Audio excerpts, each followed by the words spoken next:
Everybody loves a good anti-hero, and while Warner Brothers might be a little late to the party, they're about to dominate it.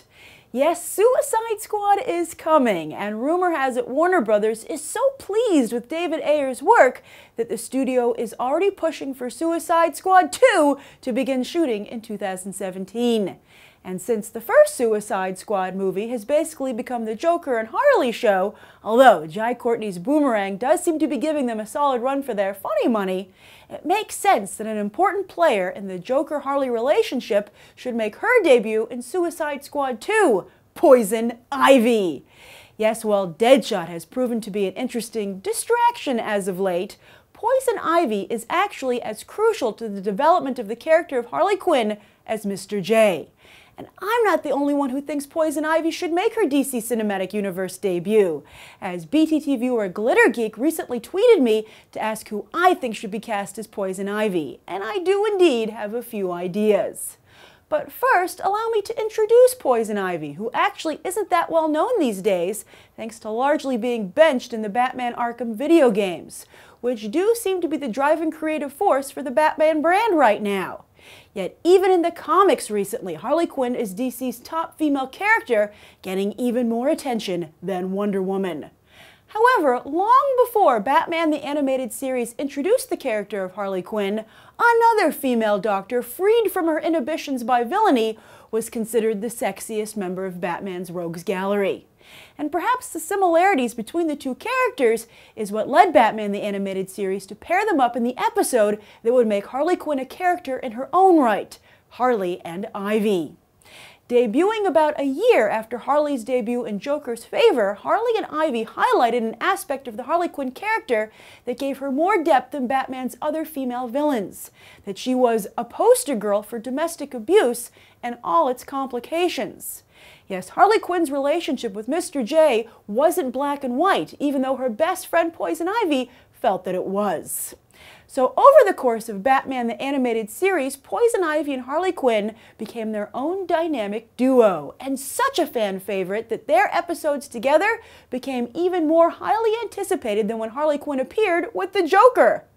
Paul Dini and Bruce Timm even continued their adventures in a provocative miniseries that confirmed what many fans had long suspected, that there was a sexual component to their friendship. Interestingly, in the comics, Harley Quinn eventually became so independent that she outgrew both Mr. J and Poison Ivy, and it was even suggested that Harley was only using Poison Ivy's feelings towards her to manipulate the Green Goddess to be another ace up her sleeve. But then, when the New 52 came along, DC Comics not only added Harley Quinn to the Suicide Squad roster, but decided to make her a full-on anti-hero. That meant a clear break with Mr. J, firmly putting him in the abusive ex-boyfriend category, while Harley and Ivy literally kissed and made up, reimagined as friends with benefits. However, the relationship is no longer totally unique, as Harley Quinn now also seems to be BFFs with Power Girl. But just as it's hard to compete with Harley Quinn in the comics, and in the video games, and in every animated series since Dini and Timm's, will the same thing happen in the movies? Not only have Warner Brothers and David Ayer reimagined Harley Quinn as a bubblegum biker gang Barbie doll, but they've cast arguably Hollywood's sexiest actress at the moment, Margot Robbie. And since Poison Ivy is supposed to be sexier than Harley Quinn, who can they possibly cast who will complement Robbie instead of compete with her? Here are a few ideas. See, we need an actress who is both sexy and intelligent, as Poison Ivy is the more responsible half of this duo. We also need an actress who has a different look than Robbie, who is game to portray the lesbian aspects of the relationship, and also can hold her own amongst Suicide Squad's charisma-heavy cast. Seriously, there are a lot of strong personalities at play here. But then nobody has a stronger personality than Lady Gaga. Yes, fresh off her Golden Globe win, her penchant for elaborate costumes and support of the LGBT community could make her a very powerful Poison Ivy indeed. We've already seen her rock it as a redhead, plus her recent old Hollywood makeover shows she can contrast nicely with Robbie's Harley, even if Lady Gaga in many ways did it first.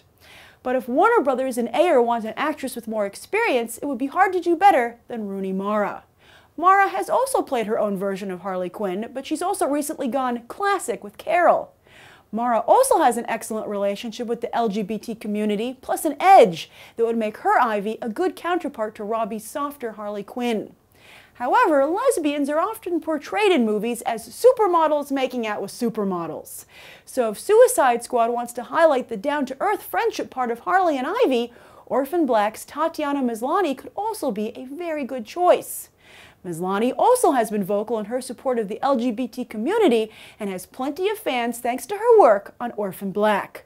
Want a softer Ivy? There's also 50 Shades of Gray's Dakota Johnson, who's proven she's not squeamish when it comes to nudity. Plus, she's turned out to be an excellent, understated comedian who could definitely hold her own against Robbie's more outlandish Harley. Finally, after race bending the role of Deadshot, there's an argument to be made for doing the same with Poison Ivy. After all, Uma Thurman already took a crack at the character back in 1997, and Africa is considered the cradle of life. So while Lupita Nyong'o might come across as very innocent, 12 Years a Slave proves she can lose her grip on sanity just as Dr. Pamela Isley did. Plus, surely Harley and Mr. J would relish all the jungle fever jokes. So do you want to see Poison Ivy introduced in Suicide Squad 2? And if so, who should be cast opposite Margot Robbie and Jared Leto? Write your thoughts down below. I'm Grace Randolph, and you can check out more Suicide Squad coverage right now.